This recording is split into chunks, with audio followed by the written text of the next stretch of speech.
N-am povestit niciodată treaba asta. Este un om pe care îl cunoscusem cu câteva serii înainte. Foarte mare fan.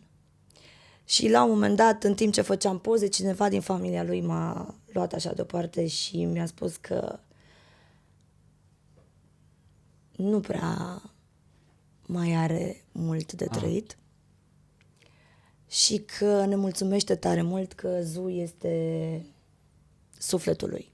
Am plecat de acolo cu inima plină, după care luni dimineața primim un telefon că dacă putem să facem cumva, să-l sunăm direct, să-l salutăm, pentru că după întâlnirea cu mine și după ce a povestit un pic și l-am introdus în lumea radioului un pic mai mult, doctorii au sesizat o îmbunătățire extraordinară a stării lui de spirit, așa că familia a apelat la noi, spunându-ne, vă rog frumos, puteți să îi dați un telefon așa în stilul vostru, jucăuși, cum faceți voi cu buzul, cu poantele lui, cu morar, cu replicile lui și așa mai departe?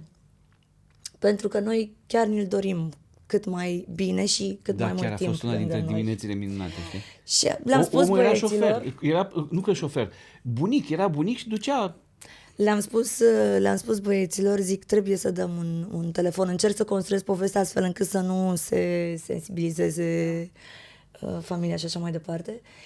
Și bucuria acelui om de a povesti cu noi în direct, de ne-a Doamne, spus ce face el, cum face el, ce a făcut azi, ce a făcut aseară, care e secretul unei căsătorii, lucruri din astea aparent banale, dar care sunt foarte mari de altfel.